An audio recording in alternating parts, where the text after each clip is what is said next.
안녕하십니까. 여기는 시애틀의 닥터 윤입니다. 여기는 미국입니다.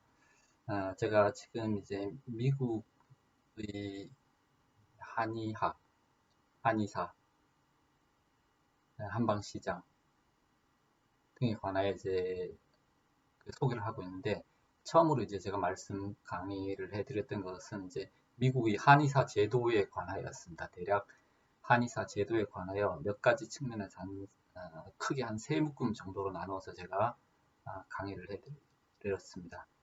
한의사 제도에서 첫째, 명칭, 자격시험, 면허,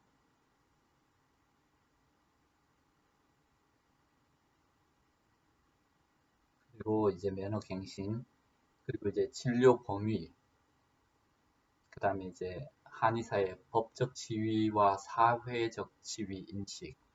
자, 여기에 관해서 처음으로 한번 첫 클래스에서 말씀드리고, 두 번째 클래스에서는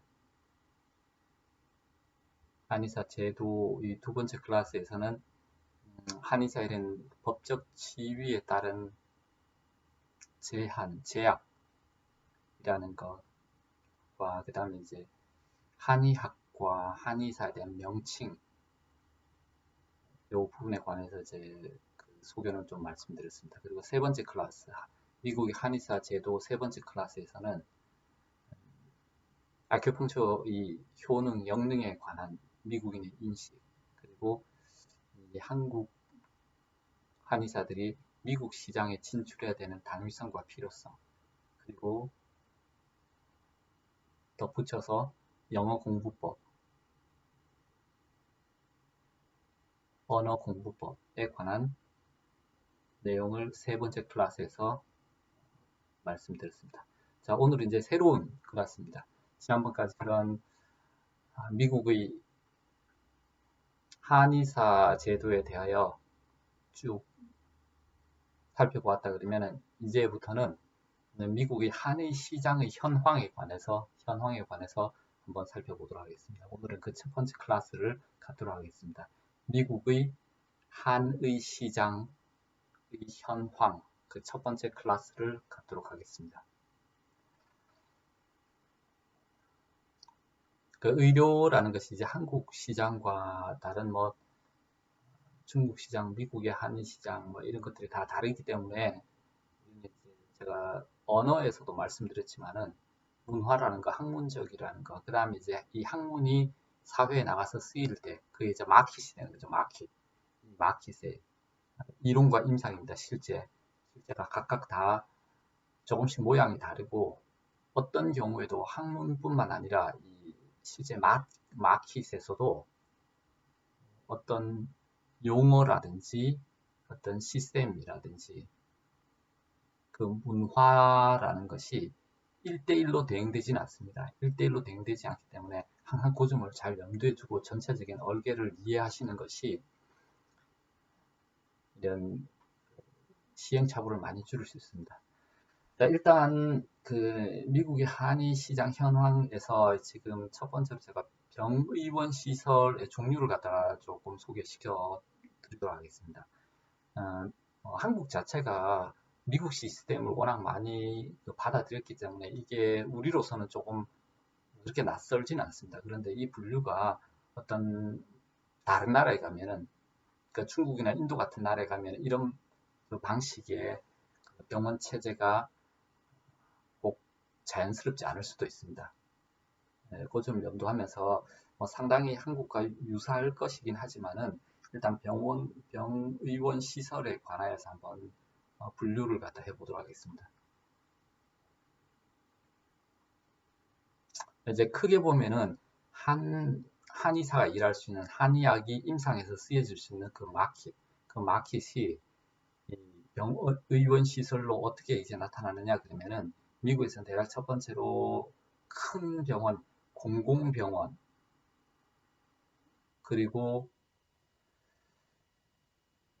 그러니까 공공병원은 이렇게 정부나 준정부 병원이 되겠지요. 그리고 이제 그런 것 중에 하나가 이제 군인병원이 꽤나 이제 미국에서는 유력합니다. 뭐 한국에서는 이제 특수병원 중에 공공병원, 정부의 이제 국립의료원 같은 이제 정부 공공병원, 공립병원 이외에 특수병원들이 있죠. 그러니까 뭐 원자력병원, 경찰병원, 뭐 이런 특수병원들이 있는 걸로 알고 있는데 미국에서는 이제 특수병원 중에서 군인병원의 그 입지가 굉장히 강합니다. Veteran Hospital. 그러니까 미국은 군인에 대한 그 배려가 굉장히 각별합니다. 그래서 일단 그리고 그 다음으로 이제 잘 우리가 익숙한 병원이 이제 대학병원이죠, 대학병원. 그래서 이제 크게 보면은 그 큰 병원에는 공공병원과 그 특수병원, 그러니까 군인병원 같은 곳, 그 다음에 이제 대학병원이 있다. 요 정도가 있다고 보면 될 것 같습니다. 그리고 뭐 모든 병원에서 그걸 다 그 채택하고 있지는 않지만은 그런 데에는 상당히 그 한방에 대한 그런 조금씩 그런 더 입지가 점점 더 생기고 있다. 뭐 이렇게 보여집니다. 그 다음에 이제 두 번째 카테고리로는 그 질환별로 이제 특수병원, 특수클리닉에 해당되는 이런 그 기관들이 있습니다. 그런 기관들이 뭐가 있냐 그러면은 예를 들어서 이거는 이제 주로 이제 리서치 센터를 겸하는 것 같습니다. 많은 경우에 리서치 센터 물론 이제 대학병원도 그런 역할을 하죠. 리서치 센터인데 뭐 존스 홉킨스 하스피tal 뭐 그러면은 리서치 센터가 유명하잖아요. 근데 이제 이런 특수병원 두 번째 카테고리의 이런 특수병원들도 그런 환자 진료보다는 리서치에 굉장히 무게가 많이 주어지는 것 같습니다. 비중이 캔서 센터 그 다음에 뭐 중풍 센터, 그다음에 또 신장 센터, 어, 당뇨 센터, 뭐 이런 특수 병원들이 이제 또 한방에 대해서 좀 관심을 보이고 있는 그런 그 기관들입니다. 그리고 이제 요 첫 번째, 두 번째 캐테고리 다음으로 넘어가면 이제 세 번째부터는 상당히 이제 많이 연구 리서치보다는 환자 진료 쪽에 좀 더 비중이 주어지는 그런 그 병의원입니다.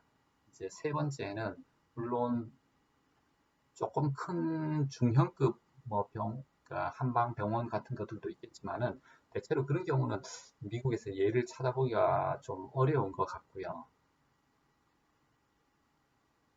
그냥 있다 그러면 아마 그 집단 의원이라고 폴리클리닉 같은 형태가 있는 것 같습니다. 이런 경우는 어떻게 보면은 규모는 그 한방병원 같은 중형급 한국의 이제 중형급 병원이라고 볼 수 있는데 뭐 한방 요양병원 같이 좀 중형급이라고 볼 수 있는데 실제 내용은 각기 다른 모자이크 구조입니다. 이렇게 각기 다른 클리닉들이 다 모여가지고 큰 그 alternative medicine 컴플렉스를 형성하는 겁니다. 이제 센터를 예를 들면은 acupuncture, 그 다음에 chiropractic, naturopathic, 그 다음에 physical therapy, 경우에 따라서는 뭐 MD도 들어올 수 있겠네요. 뭐 그런 그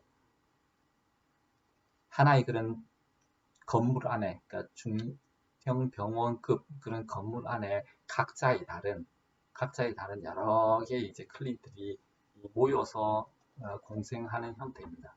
이런 경우는 대부분의 경우에 이게 전체적인 어, 하나의 병원 덩어리로 오거니제이션으로 이렇게 움직인다기보다는 거의 모자이크식으로 각자 도생입니다. 이렇게 각자 클리닉이 독립성을 가진데 단지 서로 이렇게 협력하거나 리퍼럴 하기 좋을 정도로 한 빌딩 안에 아주 가까운 컴플렉스 안에 같이 모여서 있다. 뭐 이런 형태가 대부분 되는 것 같습니다.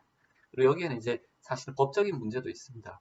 이걸 한 덩어리로 묶기에는 여러 가지 이제 법적인 문제가 있는 것이 한국은 지금 이제 법적인 상황이 어느 정도 개선되었는지 모르겠는데 한의사가 뭐 요기사 지휘권이라든지 타과의 닥터들하고 이렇게 닥터들과 일하는 문제가 법적으로 어느 정도 이제 해결이 되는지 모르겠는데 미국에서는 아직 이제 저희가 한 의사가 액펑슈리스트가 준 의료인이기 때문에 이게 타 의료인을 갖다가 고용하는 것이 법적으로 대부분 금지가 되어 있을 겁니다. 그래서 한 덩어리를 이렇게 한방병원처럼 이렇게 운영하고 싶어도 법적인 제약이 있습니다.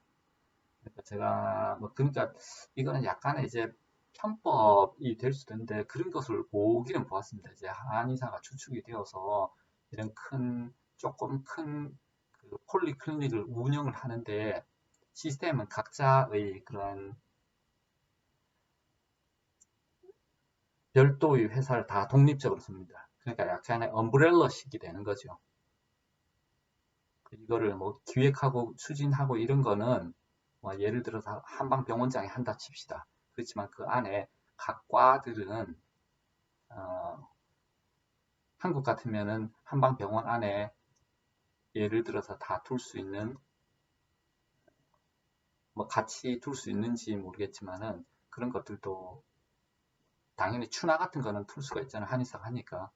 근데 이제 미국에서는 카이로과를 갖다가 한방병원 안에 둘 수가 없습니다. 카이로과를 예를 들면은 그럼 이제 독립된 아이덴티티로 이게 각각의 회사를 이렇게 두어야지 되는 거죠. 그렇게 해서 폴리클리닉을 형태로 운영하는 것을 제가 이제 본 적도 있습니다.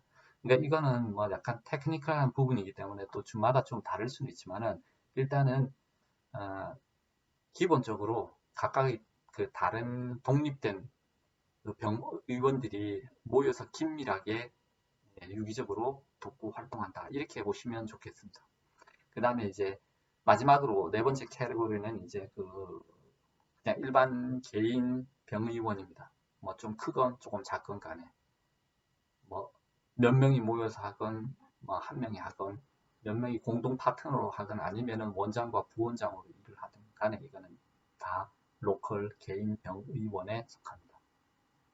자, 그래서 기본적으로 한국과 뭐 크게 다르진 않죠. 그러니까 미국의 한의 시장의 이 마켓의 현황을 보면은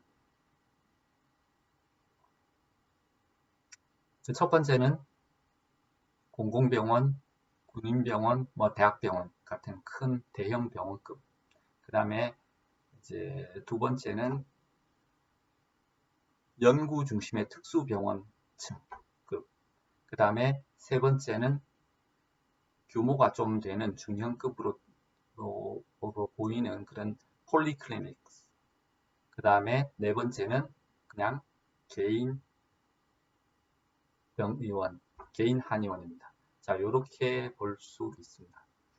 그리고 제가 뭐 참고로 말씀드리면은 당연히 미국에는 한국에서만큼 보는 일이 그 한방 부속병원 같은 뭐 그 정도 레벨의 그런 대학병원은 한방 대학병원은 존재하지 않습니다. 제가 들은 바로는. 물론 뭐 대학 부속 병원이 있긴 있겠지만은 그 정도 격이 되는 것 같지는 않습니다. 미국 시장이 아직도 크긴 크지만 인식 자체가 한국과 좀 다르고 그리고 한국에서도 뭐 공공연한 비밀이지만은 한방 대학 부속 병원이라 그러면 이제 입원 병동은 거의 많은 환자들이 이제 중풍 환자들로 채워져 있습니다. 중풍 환자들로 채워져 있으니까 규모가 크긴 하지만은 이런 다이버시티 면으로 보면은 아직까지 좀 한국 자체도 한방의 주도 국가라고 할 수 있는 한방의학의 주도 국가라고 할 수 있는 한국 자체도 아직까지는 갈 길이 멉니다.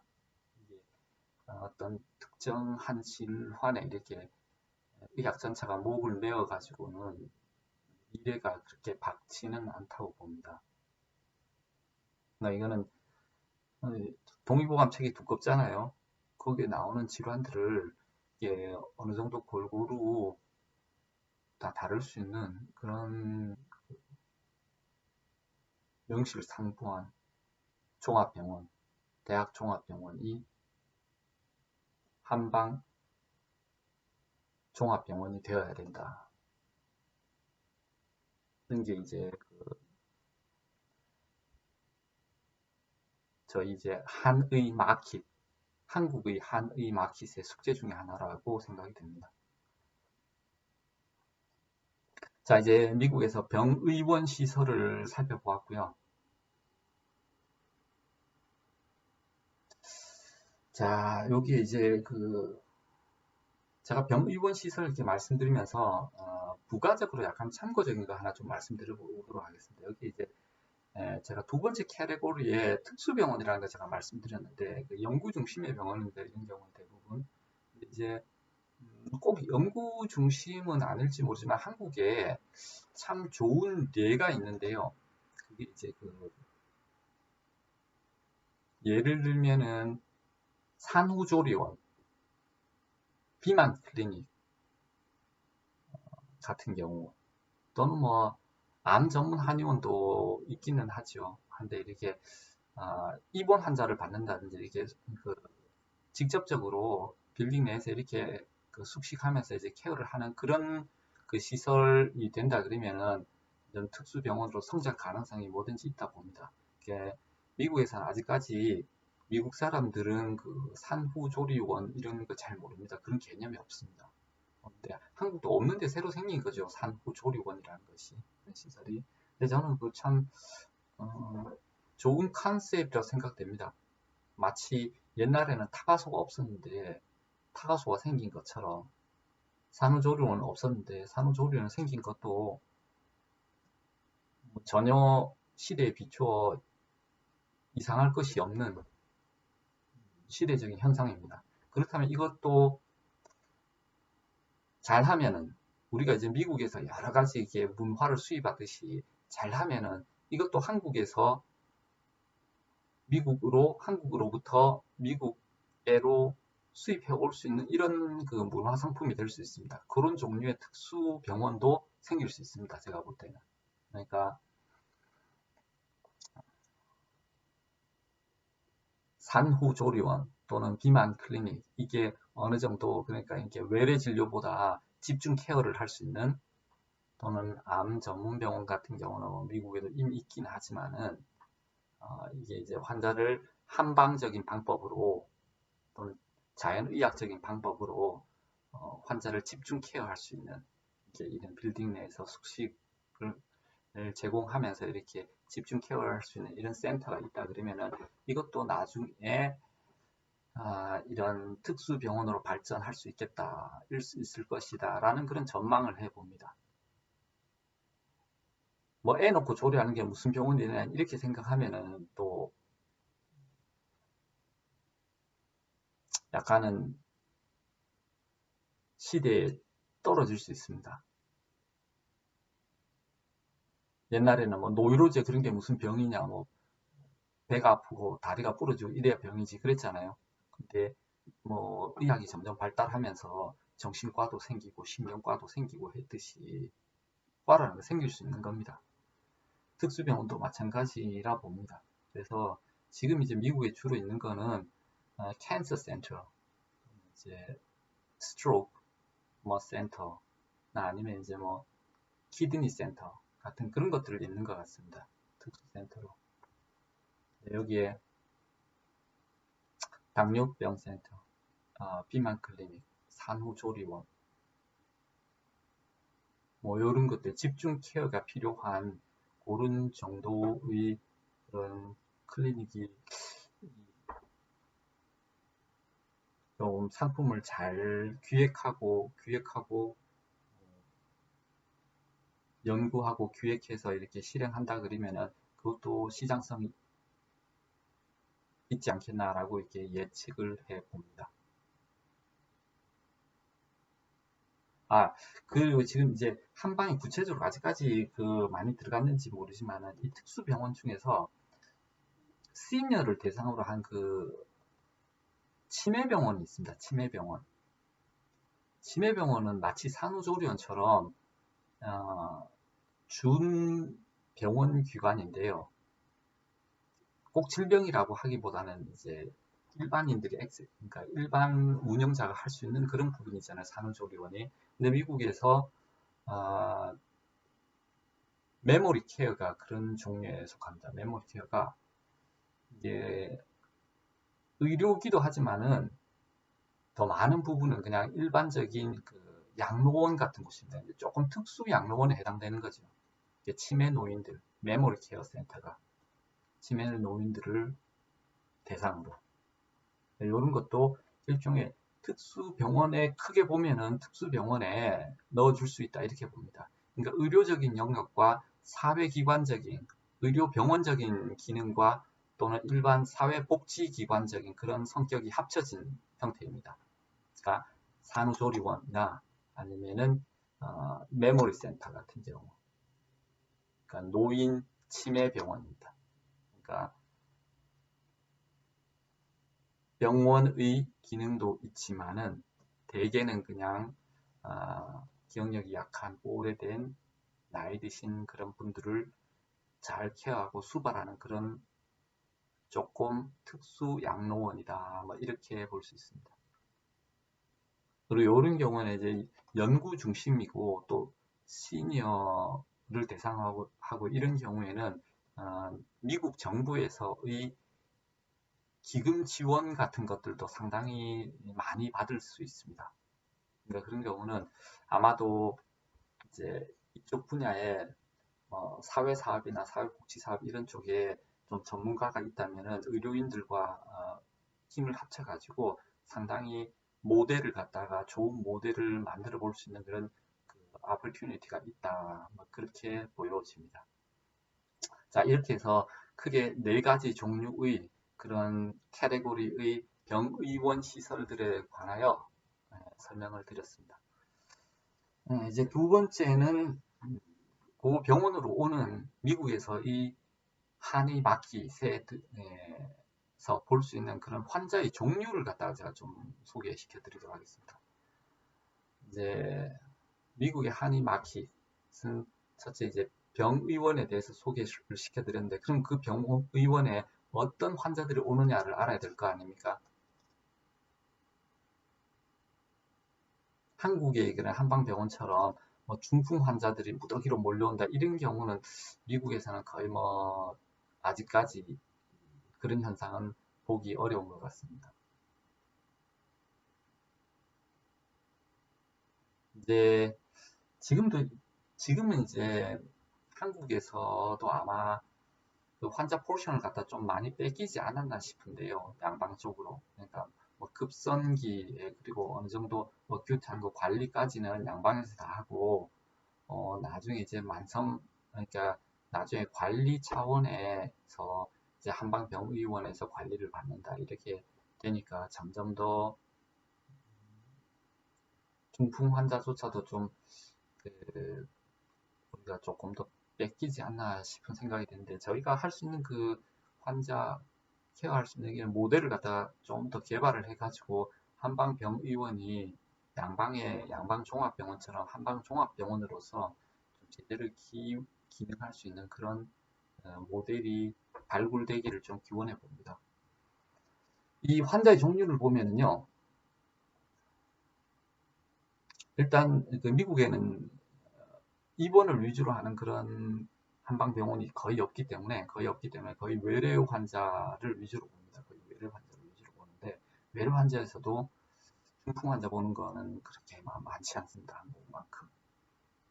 한국에서는 입원 병동에서뿐만 아니라 로컬 클리닉에도 이렇게 거동 불편하신 중풍 환자들 많이 오잖아요. 근데 미국에서는 별로 많이 볼 수가 없습니다. 그래서 짐작하시는 바와 마찬가지로 가장 많은 환자들은 대부분 이제 통증 환자, 관절 통증 환자입니다. 관절 통증. 허리, 어깨, 무릎, 발목, 목, 카팔 터널,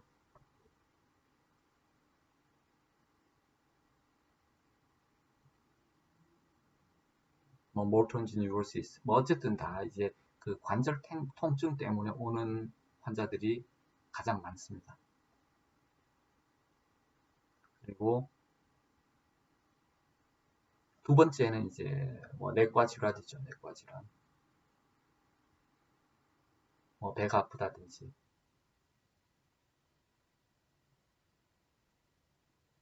뭐 오래된 뭐 해소천식이라든지 방광 UTI 같은 경우 뭐 예를 들면 이제 내과라고 볼 수 있습니다. 그죠? 그리고 이제 세 번째는 부인과가 상당히 많습니다.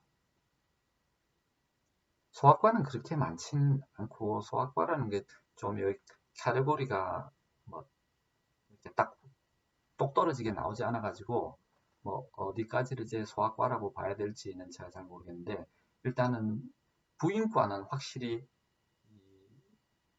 많이 뜨고 있습니다. 미국에서 보면은 지금 이제 미국에서 한방 공부한 학생들을 상대로 봐도 제가 그런 학생들 참 많이 봤어요.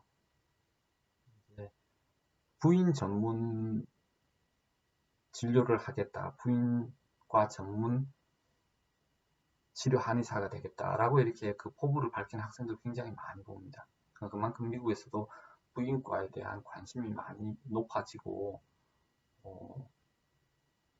한방의사만 할 수 있다는 그런 그 기대감이 상당히 높은 것 같습니다. 그 다음에 이제 정신과입니다. 정신과는 스트레스, 우울증,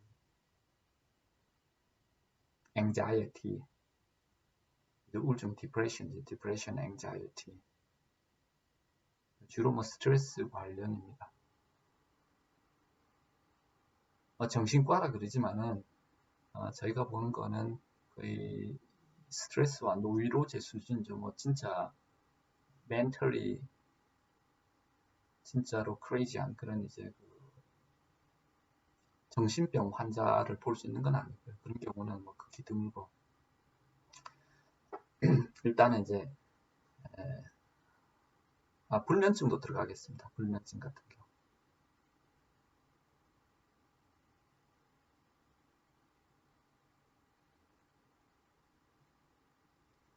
한국에도 그런지 모르겠는데 사실 이게 참 불면증이라는 명칭이 참 굉장히 좀 괴상한 명칭으로 이 시대에 조명을 받고 있는 병입니다. 옛날에 이게 불면증 때문에 이렇게 고민하는 시대가 별로 그렇게 많지 않았던 것 같은데 한국에도 지금 이렇게 불면증이 큰 이슈가 되는지는 모르겠지만 미국에서는 불면증을 굉장히 크게 비중을 많이 다루는 것 같습니다. 사실 잠이라는 거는 기면증이 불면증보다 오히려 더 문제가 돼야 되는 병이거든요. 사실은 잠이 많아서 탈이잖아요. 우리 늘 어릴 때부터 적게 자고 많이 공부하고 많이 일하고 이래야지 부지런히 뭐 선진국을 따라잡고 늘 그런 강박에 시달려 왔으니까요. 이제 불면증은 말하자면은 부자나라 병입니다. 부자나라 병. 기면병은 말하자면 못 살을 때의 얘기고요.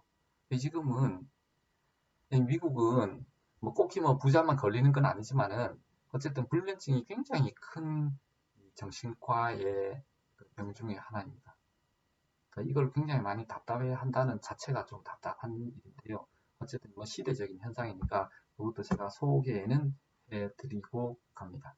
그 다음에 마지막으로 이제 제가 이제 중독 클리닉이라고 적었는데 이거는 이제 앞으로 좀 유망해 줄 수 있는 분야라고 해서 제가 이제 적어보았습니다. 이제 중독 클리닉이라는 거는 다양을 다 포함했습니다. 이제 흡연, 음주, 약물, 드럭이라는 거는 이제 그 나르코틱스 같은 거, 최면제 같은 뭐 그런 것부터 해서 이제 양방에서 쓰는 향정신성 의약품에 대한 의존성까지 넓게 보는 이런 중독, 약물 중독 클리닉 이게 이제 차후에 좀 각광받을 한방의 분야가 아니겠나 해서 제가 이제 적어도 봤습니다. 물론 한방에서 다룰 수 있는 뭐 질환은 굉장히 많죠. 질환은 굉장히 많은데 지금 제가 이제 적은 5개 정도가 제가 보는 이제 현재 또는 앞으로 현재의 메이저이거나 현재 유력하거나 또는 앞으로 유망하게 될 한방의 진료 과목 또는 그런 환자의 종류이다 라고 제가 이제 소개를 시켜드립니다. 그러니까 첫 번째로 소개시켜드리는 게 요 5개 다시 한번 요약해 드리도록 하겠습니다. 이제 첫 번째 통증, 관절 통증, 두 번째 내과 질환, 세 번째 부인과, 네 번째 정신과, 다섯 번째 중독 클리닉. 요 5가지가 그 환자의 종류에 가장 많은 그 포션을 차지한다. 현재 미국에서. 그리고 이제 조만간은 미국에서. 제가 이렇게 꼽아 보았습니다.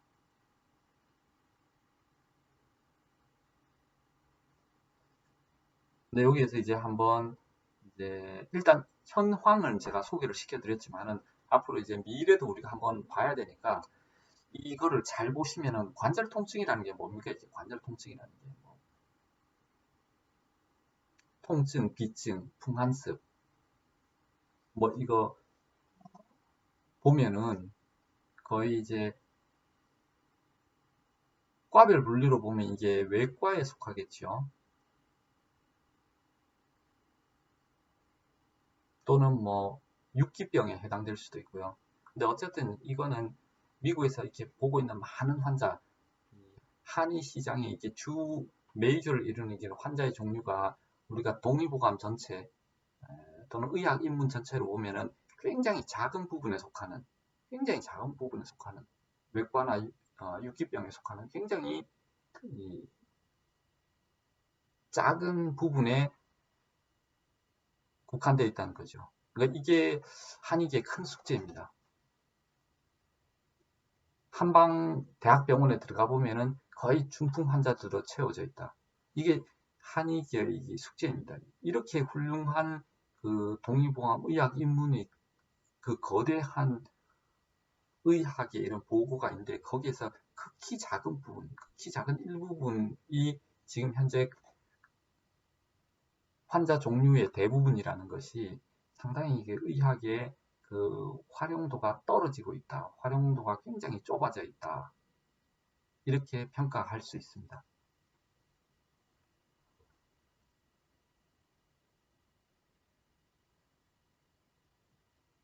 그야말로 뭐 앞으로 예를 들어 가지고 이제 그 통풍, 가우트 뭐 이런 게 그 병이 많아진다 칩시다. 뭐 대상포진 뭐 이런 게 많아지면은 정말로 그런 데서 활약할 수 있는 한방의학의 그런 노하우가 그런 데서 뭐 발휘되어야지 진정으로 치료의학으로서 자리매김을 할 수 있지 않겠습니까?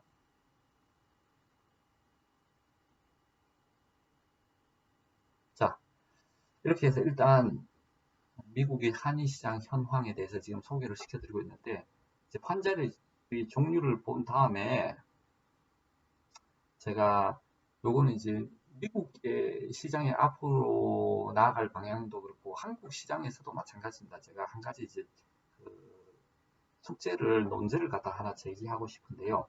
여기에서 병원의 분류는 뭐 그렇다 칩시다. 병원 분류는 제가 볼 때 이제 아직 뭐 크게 잘못된 건 아닙니다. 우리가 이제 그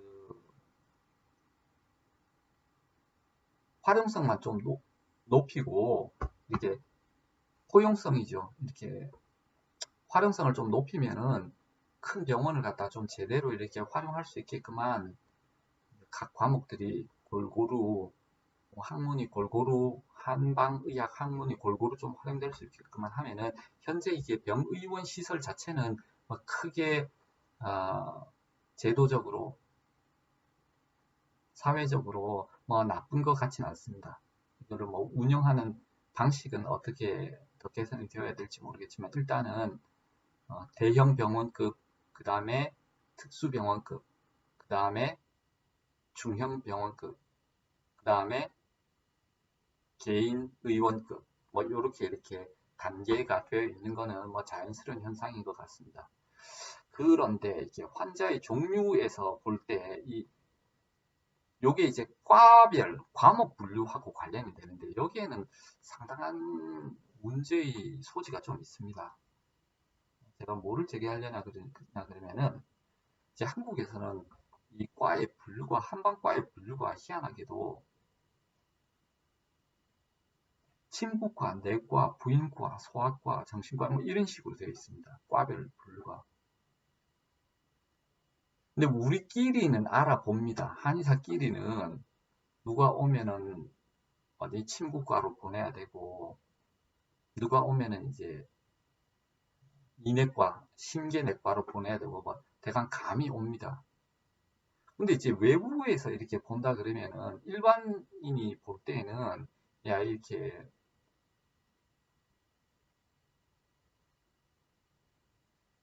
다리가 아프면 이거를 중풍을 오래 알아가지고 만약에 다리가 아프다 그러면 이제 침을 맞으러 침구과로 가야 되는 건지 중풍 치료를 하러 가려면 어디에 과에 가야 될지 굉장히 헷갈립니다. 중풍은 간풍 내동이니까 간계내과로 가야 되는지 아니면은 스트로크 이제 신경에서 오는 거니까 정신을 주관하는 신경내과에서 봐야 되는 건지 일반인이 볼 때는 전혀 아이디어가 감이 오지 않습니다.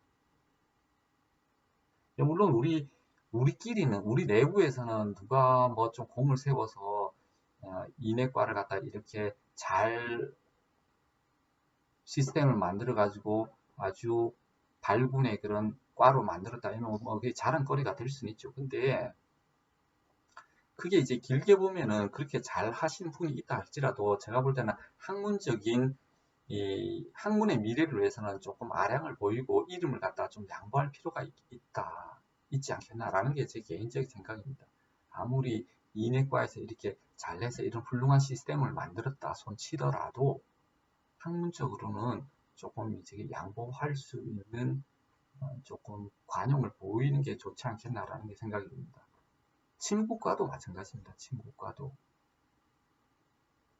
그러니까 지금 대학병원에 가면 주로 이제 한방 침구과, 1내과, 2내과, 3내과, 4내과, 5내과, 그 다음에 외과, 오관과, 부인과, 소아과, 정신과 뭐 대략 뭐 이런 식으로 이제 분류가 되어 있는 걸로 알고 있는데요. 이 분류 자체가 제가 이제 결정적으로 좀 잘 생각해 봐야 될 부분이 침구과라는 거는 이 명칭 중에 결정적으로 지금 우리가 이제 혼동해서 쓰고 있는 것이 침구라는 것은 치료 수단을 가지고 붙인 명칭입니다. 그죠? 근데 부인과라는 것은 치료 목표를 가지고 붙인 명칭입니다. 뭐 제2내과는 치료 목표를 가지고 붙인 이름입니다. 그죠? 비계내과, 소화기내과 이거는 치료 목표를 가지고 붙인 이름입니다. 그러니까 이렇게 혼용하는 것은 굉장히 바람직하지 않은 명명법입니다. 사실은. 그러니까 비계내과, 소화기내과라는 명칭, 소화기내과, 폐계내과라는 이 명칭의 방법하고 침구과, 추나과라는 거는 전혀 그 개념의 토폴로지가 다른 겁니다. 전혀 토대가 다른데 이걸 혼용해서 쓴다 그러면은 아주 혼동스러운 그 분류가 되어버리는 거죠. 이게 우리끼리는 알아먹는데 나중에 무슨 문제가 생기냐 그러면은 일단 일반인들에게 혼동을 줍니다. 일반인들에게 혼동을 줍니다. 그리고 장기적으로 봤을 때 지금 현재는 그게 좋습니다. 현재는 그 심계내과에서 주로 중풍을 본다. 간계내과에서는 간 질환을 본다. 뭐 이게 현재에서 우리끼리 볼 때는 그냥 관습적으로 알아먹으니까 괜찮습니다. 침구과가 뭐를 한다는 걸 이제 우리가 그냥 대강 감으로 알고 있으니까 괜찮습니다. 근데 나중에 되면은 일반인들도 혼동이 생길 뿐만 아니라 나중에 될 때는 다른 한의학 자체 내에서도 이 학문의 정상적인 발전을 그러니까 저해할 우려가 있습니다. 이제 큰 방향을 가지 못하고 안에서 서로 싸움을 할 소지가 충분히 생긴다는 거죠. 나중에 훌륭한 간계내과의 어떤 탁월한 한의학자가 나타나서 이걸 우리가 주로 중풍을 해야 되겠다라고 주장할 수도 있는 문제가 생깁니다. 이게 만약에 커진다 그러면 합리적인 분류를 잘 해놔야지 나중에 좀 길게 가서 이제 한의학이 정상적인 모습을 갖추고 건강하게 오랫도록 뻗어갈 수 있다, 성장할 수 있다 이렇게 봅니다. 이제 그리고 이제 세 번째 문제는 다른 의학계에서 볼 때, 특히 양방에서 볼 때 한방을 죄송합니다. 조금 무시하거나 우습게 볼 수 있는 그런 근거를 소지를 주기가 아주 쉽습니다. 이거는 참 그 자존심 상하는 문제이긴 하지만은요. 제가 학교 들어갔을 때, 대학교 들어갔을 때 그런 설문조사가 있었습니다.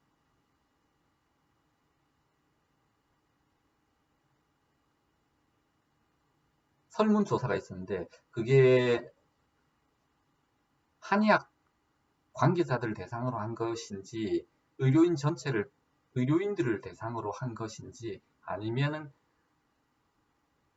전 일반인들을 상대로 한 것인지 모르겠는데 아마도 그 의료인들을 대상으로 했던 것 같습니다. 그러니까 한의 관련인들을 포함해서. 그러니까 그 설문조사의 핵심 그 내용이 질문이 뭐였냐 그러면은 한의학이 왜 학문으로 취급받지 못하고 있는가라는 데에 대한 그 질문이었습니다. 한의학이 왜 제대로 학문으로 취급받고 있지 못한가.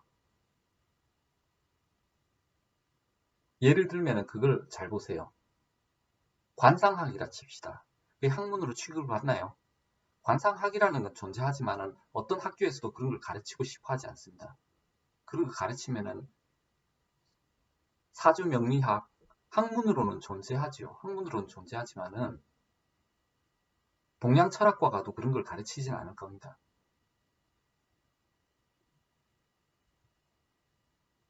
뭐 손금학, 관상학, 사주명리학, 점성학 뭐 이런 거는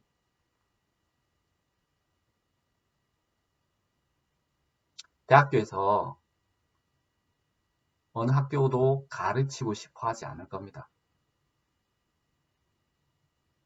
왜냐면은 사람들은 좋아하지만은 그게 상아탑에서 가르칠 만한 학문성을 가지고 있지 않다는 거거든요. 근데 뭐 흔히 말하는 동양오술이라 그러나요? 동양오술 중에서 유일하게 살아남은 게 한의학입니다.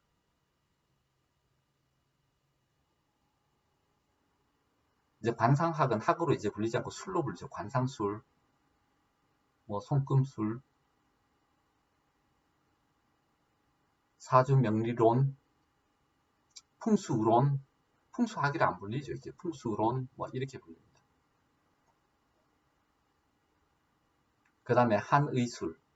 근데 그 중에서 유일하게 살아남은 게 이제 정식 교육기관에 편입되어서 살아남은 게 유일하게 한의학입니다. 동양오술 중에서.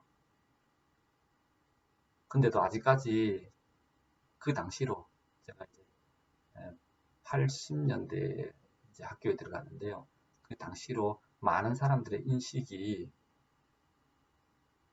한의학은 학문으로 불리우기에는, 학문으로 보아주기에는, 학문으로 취급되기에는, 학문으로 대접받기에는 좀 뭔가 함량 미달인 과목이다 라는 인식이 많았습니다. 그리고 외부인만 그렇게 보는 게 아니라 그 한의학교에 들어오는 학생들은 그걸 뼈저리게 느꼈습니다. 저 혼자의 개인 얘기가 아닙니다. 학교를 그 당시에 다녔던 참 똑똑한 학생들이 참 많았는데요. 만나면 이게 그 술로 나날들을 갖다 보내면서 사회적인 현실, 학문의 현실에 대해서 자주 하는 그런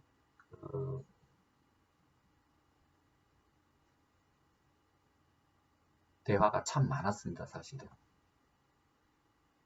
참 똑똑한 학생이었는데 그 당시로 한의계의 학문적인, 사회적인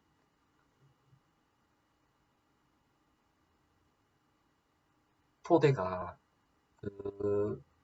훌륭한 학생들이 꿈을 펼 수 있게끔 할 만한 그런 준비가 좀 덜 되어 있던 상태였습니다. 근데 순식간에 인기가 많이 올라가서 이제 그 한의대로 그렇게 똑똑한 수재들이 많이 몰렸던 거죠. 그 당시에는. 한의학의 인기가 이제 수직 상승해가지고. 근데 그 한의학의 인기가 수직 상승한 데 비해서 이제 내부적인 내실도 부족했고 외형적인 이런 인식도 외부적인 인식도 뭐 그다지 많이 향상되지는 않았었습니다, 사실은. 그래서 이게 더 좀 짧게 말하자면은 그 설문의 그 내용에 그 이유 답이 뭐였냐 그러면요, 답에 많은 것이 그러니까 한의학이 학문으로서의 그 정체성을 제대로 인정받지 못하는 이유가 뭐냐, 한방이 비과학적이어서 또는 뭐 한방이 비과학적이어서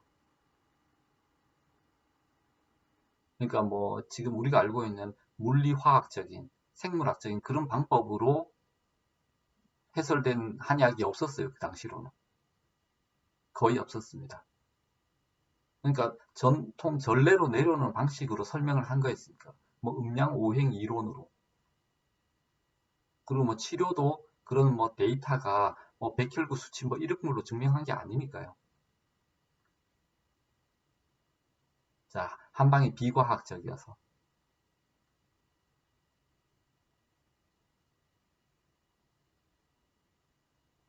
그리고 또 다른 이유가 한방의 용어가 모호해서 근데 이게 참 중요한 문제입니다. 이 모호하다는 건 뜻이 불분명하다는 뜻보다 굉장히 혼용이 많이 되어서 그런 경우가 참 많았던 것 같습니다. 제가 볼 때는요.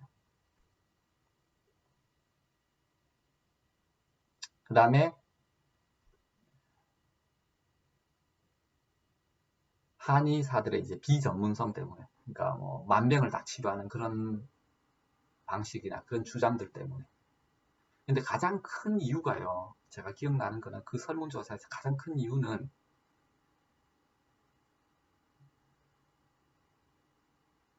그 한의학 학문 자체의 비논리성, 그러니까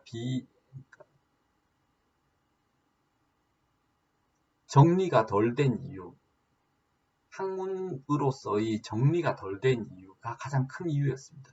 한의학이 제대로 학문으로 인정을 받지 못하는 이유가요. 그러니까 제일 크게 반성해야 되는 게 우리 자체의 문제였습니다. 우리 자체.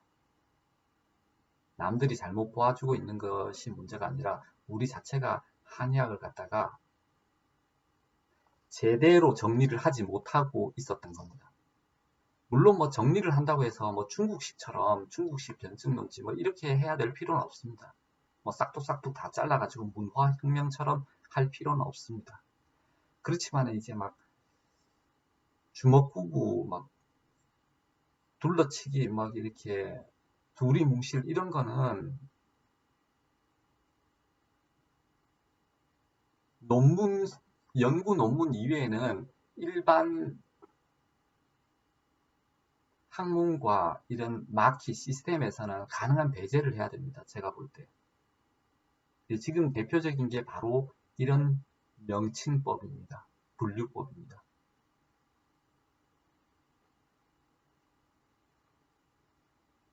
그러니까 침구과 내과, 부인과, 소아과 이런 분류로 오래 가서는 아니 된다고 봅니다.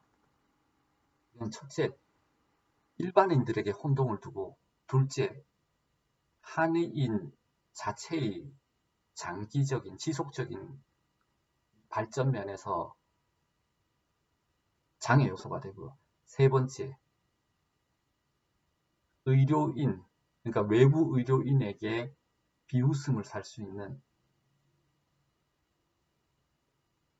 소지가 빌미가 될 수 있습니다. 한방의 한의학의 비학문성을 증명하는 현상이 될 수 있습니다. 한의학의 비학문성, 이게 가장 큰 약점입니다.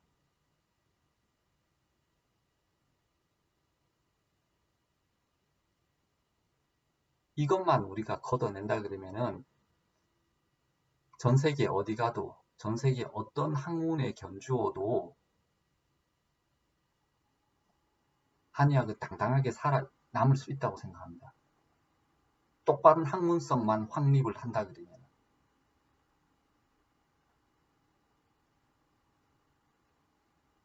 꼭히 양방적인 방법, 증거 위주 의학에 다 그 테스트를 통과를 해야 된다거나, 아니면은 중국식의 그런 변증 농치식의 그런 새로운 방식이라는 그런 방식이 아니라도 우리 자체의 언어로라도 말이 되고 일관되게 학문성을 좀 갖춰야 됩니다. 그러니까 동양의학이라 할지라도, 동양의학식이라 할지라도 그 안에서는 말이 되게끔 구성을 해야 됩니다. 근데 지금 이거는 과별 분류 자체가 말이 안 되게끔 구성이 되어져 있습니다. 제가 볼 때는. 그러니까 예를 들어서 가령 한 병원에서 그러니까 우리가 국가적인 차원이 아니라 그냥 한 병원에서 이렇게 만들었다 칩시다. 침구황과, 뜸구국과, 추낙과, 약침과, 한약과 이렇게 만들었다 그러면은, 또는 마사지과 이렇게 만들었다 그러면은 그 병원은 그 나름대로 말이 되고 이해가 갑니다. 외국인이 왔을 때도요. 외부에서 봤을 때도. 그리고 또 다른 병원에서 내과, 부인과, 소아과, 외과, 오간과, 정신과 이렇게 만들었다면 그 나름대로 그 병원은 이해가 갑니다. 근데 이거는 한 병원 같지만은 학문 전체로 봐도 그런 모양새가 이해가 갑니다. 그런데 다른 A 병원도 아니고 B 병원도 아니고 C 병원에서 가령 침부항과, 뜸국과, 소아과, 내과 이렇게 과를 만드는 C 병원이 있다 칩시다. 그러면 A 병원과 B 병원은 병원처럼 보이는데 A 학문, B 학문은 학문적인 체계가 서 있는 것으로 보이는데 C 병원, C 학문은 이거는 전혀 체계가 안 잡힌 학문이나 전혀 체계가 없는 병원으로 비춰질 수 있습니다. 나중 되면 이 병원 안에서 싸울 겁니다. 침부항과 의사하고 부인과 의사하고 싸울 겁니다. 내부 안에서. 이거는 그 병원 안에, 그 학문 안이 스스로 자멸하게끔 만드는 단초입니다. 이게 미리 그런 단초를 갖다 마련해 준 겁니다. 누가? 그 설립자가 그렇게 캐러고리 지어 놓음으로 인해서.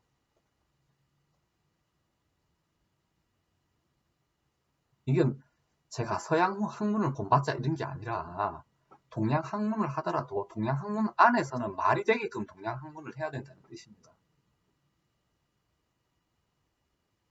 이게 간단한 예 같지만은 이런 유사한 이런 현상이 참 비일비재합니다. 이게 크게 우리의 장래를 갉아먹는 큰 약점이다. 한의학의 비학문성이 저희 한의학뿐만 아니라 한의학을 하러 들어온 이런 똑똑한 수재들에게 큰 자존심의 상처가 된다. 저는 그렇게 봅니다. 자, 그래서 제가 조금 더 여기서 부연 설명을 하자 그러면은 기초의학과 임상의학이라고 나눠보도록 합시다. 그럼 기초의학에서는 제가 그냥 이거는 조금 더 깊이 있는 연구가 필요하겠지만 제가 roughly 이렇게 대강 분류를 해본다 그러면은 이런 정도가 현재로서는 뭐 무난한 방식이 아니겠나 싶습니다.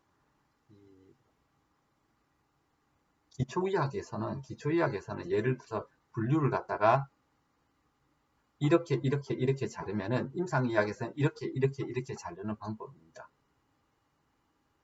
그러니까 기초의학에서는 예를 들어서 horizontal하게 이렇게 자른다 그러면 임상의학에서는 vertical하게 이렇게 잘라보는 방법입니다. 그러면은 이게 바뀌더라도 설령 이 이름이 바뀌더라도 학습과 이론과 실제에서 각각 다른 각도로 접근할 수 있는 그런 기회를 준다는 것이기 때문에 결코 일관성에 해가 되진 않습니다. 학문적인 일관성에 해가 되진 않습니다. 지금과 같은 그런 일관성 없는 분류가 되진 않습니다. 어떻게 하냐 그러면 기초의학에서는 예를 들어서 뭐 원전학, 의사학, 의철학 같은 것이 있고요. 그에 더불어서 이제 침부학과, 뜸국과, 뭐 춘학과, 약침과, 뭐 한약과, 뭐 이렇게 또 배워볼 수 있습니다. 그리고 이제 나중에 임상으로 가게 되면은 임상의학에서는 내과, 부인과, 소아과, 외과, 오관과, 정신과, 그리고 뭐 그러니까 중독 클리닉 이렇게 나눠볼 수 있습니다. 요거는 조금 더 깊이 있는 그 내용이 될 수 있기 때문에 시간이 많이 걸리는데 내과 같으면 또 이렇게 더 상세 분류해 볼 수는 있죠. 내과 같으면은 간제내과, 심계내과, 비계내과, 폐계내과, 뭐 신계내과 하고 중풍과를 갖다가 이제 독립해서 할 수 있습니다. 이게 그 5개 내과에서 하지 않고요. 만약 그게 이제 비중이 커진다 그러면은 저는 이제 차라리 그게 더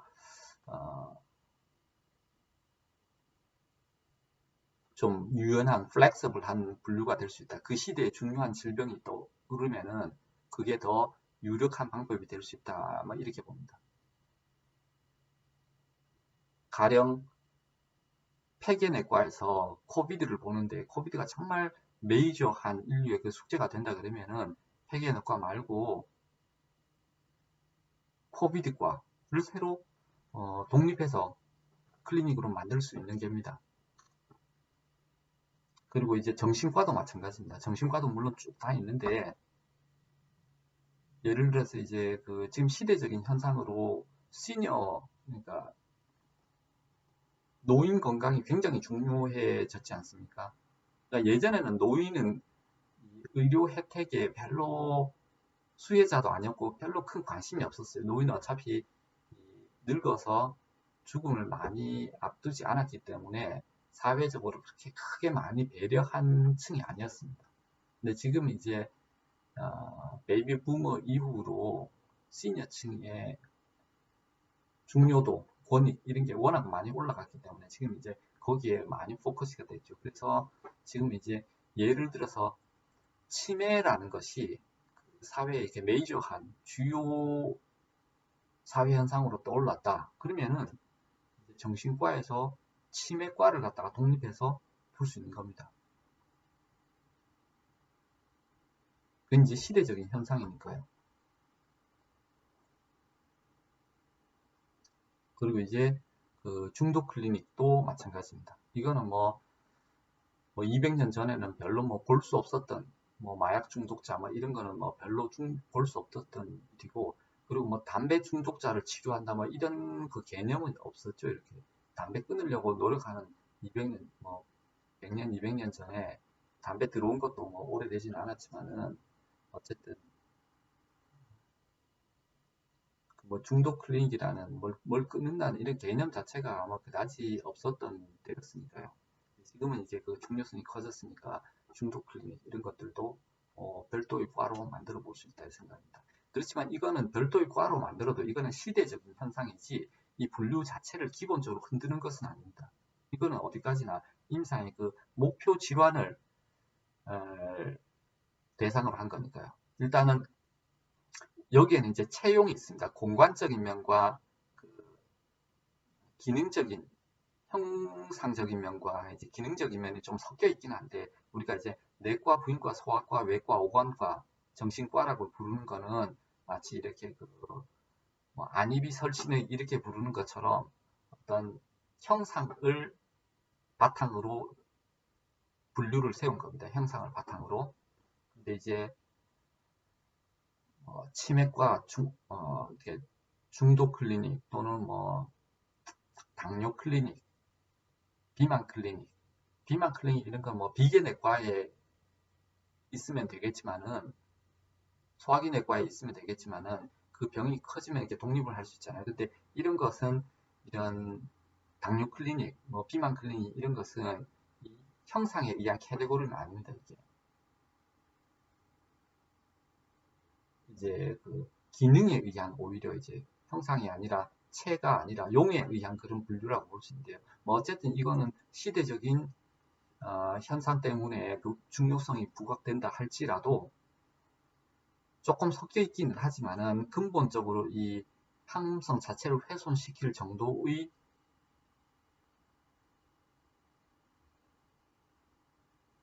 그 무리한 혼동스러운 분류는 아닙니다. 그런데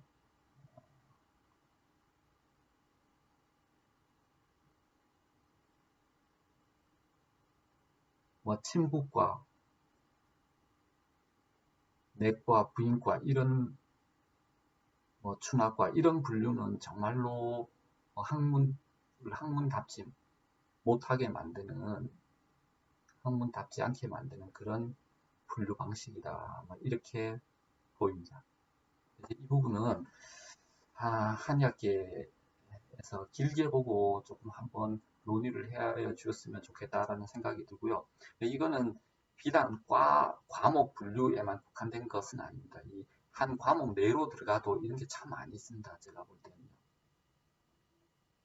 정신과 학문, 정신과 과학 얼마나 좋습니까? 정신과 그 안에 이제 우리가 텍스트, 교육 방법 이런 데 대해서 참 전반적으로 우리가 지금 현재도 중요하지만 길게 보고서 이게 학문성을 좀 갖출 수 있도록 온고이 지신을 좀 해야 안 되겠나 라는 게 이제 저희 제안입니다. 한국 안에서 살아보고 한국 바깥에서 살아본 한국 안에서 공부해보고 임상하고 한국 바깥에서 또 공부하고 임상을 해본 저희 이제 개인적인 소견, 피드백입니다. 자, 이렇게 해서 오늘은 미국의 한의 시장 현황에 관하여 한번 살펴보았습니다. 첫째로 이제 병의원 시설에 관해서 소개를 해드렸고, 두 번째는 환자의 종류, 그리고 세 번째는 이 과목 분류의 논리성과 합리성에 대하여 제가 어떤 문제 제기를 또 하나 하였습니다. 그래서 크게 세 가지 테마를 오늘 이 시간에 다루어 보았습니다. 자, 이 미국의 한의학 현황을 소개하는 그 시간이기도 하지만은 저 개인적으로 한의학을 사랑하고 아끼는 마음에서 염려하는 마음에서 또 올린 충원도 있으니까 비록 제가 깊이 있는 소상한 논문을 통하여 이렇게 정식으로 안을 제안하지는 못하였다 할지라도 또 제 말씀이 오해의 소지가 있다 할지라도 너무 불쾌하게 듣지 마시고 너무 불쾌하게만 받아들이지 마시고 기득권을 가지시고 또 많이 행정을 하고 공부를 많이 하신 분들이 조금 이제 마음 넓게 가지고 한번 들어봐 주셨으면 좋겠다 하는 것이 저희 개인적인 바람입니다. 자, 오늘은 이렇게 해서 이 시간 미국의 한의 시장, 이 마켓의 현황을 소개하는 첫 번째 클래스를 마감하도록 하겠습니다. 예, 긴 시간 강의 들어주셔서 감사합니다.